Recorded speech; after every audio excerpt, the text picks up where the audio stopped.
And former SNP leadership contender Kate Forbes has launched a stunning takedown of the party's hierarchy. Just hours ago, the National Treasurer, Colin Beattie, announced he was stepping back from the role after he was arrested as part of the investigation into SNP finances.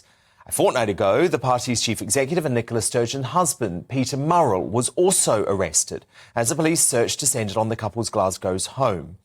And as Sturgeon is the only senior SNP official named on the party's most recent financial accounts who has not been interviewed under caution, senior members of the SNP fear that her own arrest is now imminent.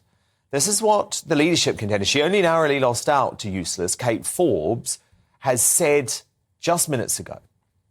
They were obviously a very good team in the sense of managing the SNP. But there's no question that since then there have been lots of questions about transparency, the integrity of the systems and structures. And it doesn't matter how slick the optics are, you need good governance.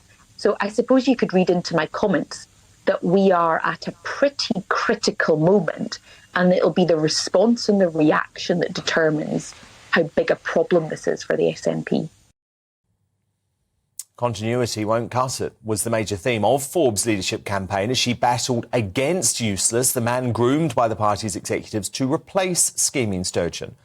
But with those same senior officials at the SNP now submerged in scandal, should he just step down as First Minister? I want to know your thoughts on this. Email me, dan@gbnews.uk. Tweet me at gbnews. You can vote in our poll there now. But to debate this, I'm joined by the SNP supporter Austin Sheridan, the political commentator Dan McCroskey, and the social commentator James Melville. So, James, where do you stand on this? You used to support the SNP, didn't you? But I think, given what's going on, you've had a second thought? Yeah, we need to divide this up a bit. I'm still a firm supporter and believer of independence. I'm a believer in freedom for the people, but certainly not freedom for this sort of grubby festival that's going on right now. I've had concerns with the SNP's direction of travel over the last couple of years with some of the draconian responses to COVID and the hate crime bill. But this is off the scale. This is failing the Scottish people. It's like some sort of episode from Succession, where the leader steps down and suddenly everyone's trying to accumulate power, but it's done in the right order. And I'm concerned about this. We have to see what happens with the investigation, but there's a lot of unanswered questions there about money that seems to have gone missing. But fundamentally, there's other questions that the Scottish public want answers to. Why, for instance, aspects of crime, education and healthcare, those standards have been slipping for a number of years in Scotland. Indeed, and there's so many issues about what's going on in Scotland. Of course, James, and there's a lot of issues. Of course, we know the issues. The SNP, in my view, has destroyed Scotland. But in terms of actually this SNP democratic decision, surely both the party has a right to elect someone knowing what they know now, and you would imagine that wouldn't be a continuity candidate. And actually, surely the Scottish public have a right to go back to the polls, because I remember the SNP were constantly calling for an election any time there was an issue in the Conservative Party at Westminster, any time there was a change in Prime Minister. I agree. The SNP also said about the Scottish referendum, which I think should happen for independence, if circumstances changed, and they used the auspices of Brexit as a reason for change. Yeah. Now, circumstances have changed with the Scottish leadership election. Indeed, huge change. You know, the current First Minister is in before this whole investigation has happened. Indeed, because the thing is, Dan McCroskey, is that Humza Useless, I mean, he literally campaigned as the continuity candidate. He was Sturgeon 2.0. Now, the issue is he only won very narrowly. And it feels like that race was hurried up by the party because they knew what was just around the corner, and that is very dishonest. I completely agree, Dan. It was hurried up. It was done very rapidly. And a lot of this only came out in the latter stages of the contest after which point, a vast number of members will have already voted, as we already know with our other leadership contests.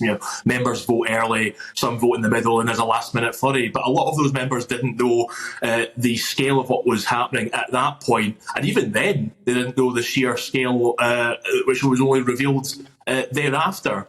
And James kind of touched on this point about the SNP using this phrase change in circumstances. I think the phrase is exactly a material change in circumstances, which they always describe the EU referendum as. Well, surely this is a material change of circumstance. But I tell you something, like the only people who will want to see, I think, Humza going, okay, there will be a lot of unionists out there who want to see the back of Humza as soon as possible. I think a lot of people will give him a year in the job. But the people who won't want to see the back of Humza, minus the SNP wokerati, will be the people like me, Conservatives, because he is a gift to us. He is a golden goose to unionism. Dan, yes, I understand what you're saying, but look, I want to allow Austin Sheridan to respond to this, because Austin, look, you stand by your man. You stand by Useless. But don't you feel like this is actually just destroying your own party? Because the SNP members are all quitting, Austin. They feel completely let down. In terms of the leadership election we've just had, I think it's really important to point out that Kate Forbes supports Humza Yousaf's leadership, and Kate Forbes has essentially reiterated... Didn't sound like it just then, Austin. Austin, didn't sound like it just then. Sorry? Well, it didn't sound like it with what she was saying to the BBC. Yeah, no, she does. And she's offered her full support to Humza's leadership. And she continues to offer that support. Don't be naive. You're a lot of things, Austin, but don't be naive. No, so what we need, Dan, is we do need to change the governance structures within the SNP. That has to be a priority, and that's what Humza Yousaf has committed to. But yesterday as well, it is important we got on with the job of government. So things like, scrapping peak fares in October for rail travellers. Austin, no one's listening to that. No one's talking about that, Austin. Austin, do you not understand? No one is listening to Useless about this. Everyone is talking about this party being under criminal investigation. And he supported the people who were arrested. Dan, there is absolutely no doubt, right? And you won't hear me denying that these are very difficult times for the SNP, very difficult to be an SNP member at the moment. I'm not looking to gloss over any of that at all. As you know, there is an ongoing police investigation, and whatever the result of those investigations, I want to see appropriate action taken, regardless of who it is, because the Austin, well, look, I want to go back to James on this. Much wider than any individual. James, surely, given what Sturgeon used to say during the Partygate investigation, which, by the way, was a misdemeanor compared to what the SNP investigation is about, surely at the very least she should stand down while the investigation goes on, James. Completely agree. I was listening to Austin. With respect, it was like word soup of a party line. I mean, there's a way of processing all of this stuff. She should step down. And basically, Humza should step down as well, have an interim leader, let the dust settle of the investigation, see what happens on the other side. That's proper democracy. And do you know what? The SNP, they're all about supposed freedom for Scotland. Well, the way they're conducting this is anything but freedom, apart from trying to incorporate aspects of freedom for their own grubby politics. It's not good enough. And the Scottish people are the ones I am concerned about, because they're getting a failed government with a whiff of corruption right now. And now it's not just a failed government. Now it's not just a failed government. It is also a completely failed party. And that's the issue. It's going to be even worse. But look, the opinion polls.